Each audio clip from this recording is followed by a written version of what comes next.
آپ کپڑا خریدنے جائیں نا دکان پہ تو کہتے ہیں کسی اچھی کمپنی کا دکھاؤ، برانڈ کا دکھاؤ، ٹریڈ مارک چیک کرتے ہیں، مور نہ لگی ہوئی ہو تو آپ کہتے ہیں یہ کمپنی کا نہیں، یہ تو کھلا بازاری کپڑا عام تم مجھے دے رہے ہو، مجھے ٹریڈ مارک چاہیے، فلاں جو ہے نا کمپنی اس کا کپڑا چاہیے۔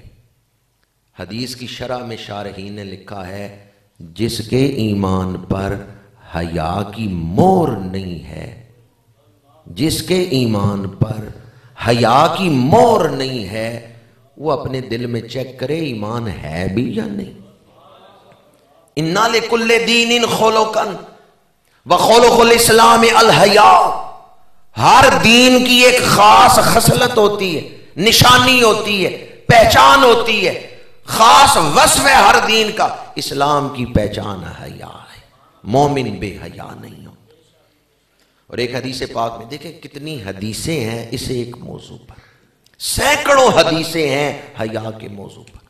ایک حدیث پاک میں حضور نے ارشاد فرمایا، یہ تو پہلے نبیوں کے فرامین میں سے ہے، اذا لم تستحی ففعل ما شئت، اذا لم تستحی فاصنع ما شئت، او کما قال علیہ الصلوۃ والسلام، جب حیا نہیں تو جو چاہے کرتے پھرو۔ یہ حدیث پاک ہے، یعنی جو بے حیا ہے اس سے کوئی بھی توقع کی جا سکتی ہے۔ بے حیا آدمی کے بارے میں توقع نہ کرنا کہ فلاں کام نہیں کرے گا، بے حیا سے کسی برائی کی توقع کی جا سکتی۔ بے حیائی کی وجہ سے قتل ہوتے ہیں، بے حیائی کی وجہ سے لوگ نشہ کرتے ہیں، بے حیائی کی وجہ سے گھروں میں جھگڑے ہوتے ہیں۔ تو یہ دروازے جو کھلے قتل کے، نشے کے، جھگڑوں کے، کس وجہ سے کھلے؟ پہلا قتل جو ہے نا، بھائی نے بھائی کو قتل کیا ہے، وہ ایک عورت کا حسن دیکھ کے کیا ہے۔ واقعہ آپ نے سنا ہوگا، حابیل اور قابیل کی جو لڑائی ہوئی ہے، جھگڑا ہوا ہے، کس وجہ سے ہوا ہے؟ عورت کا حسن ہی دیکھا، اس نے کہا میں نے شادی کرنی ہے، حصہ دوسرے کا تھا، وہ دوسرے کے منگنی میں تھی، بھائی نے بھائی کو قتل کر دیا، اس نے کہا نہیں میں نے شادی کرنی۔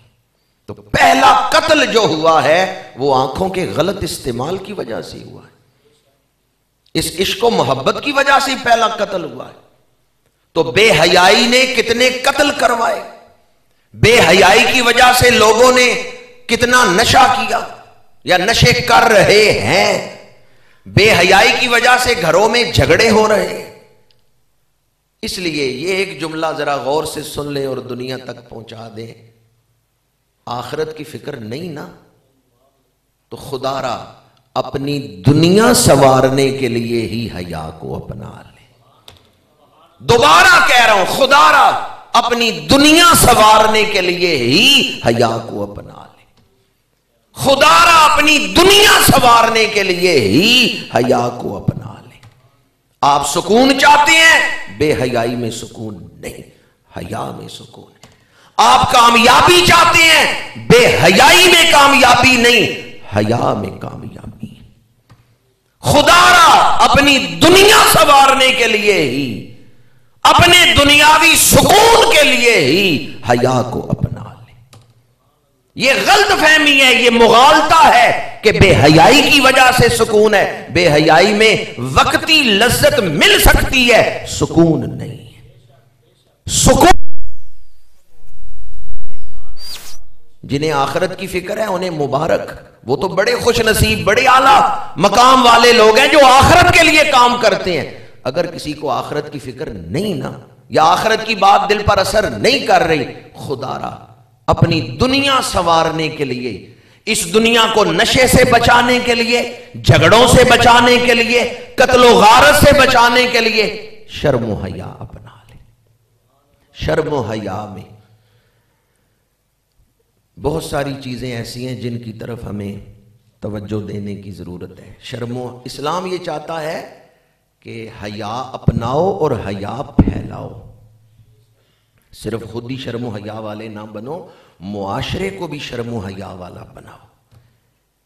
یہ اسلام چاہتا ہے، شرم و حیا اپناؤ اور شرم و حیا پھیلاؤ، شرم و حیا اپناؤ اور شرم و حیا پھیلاؤ۔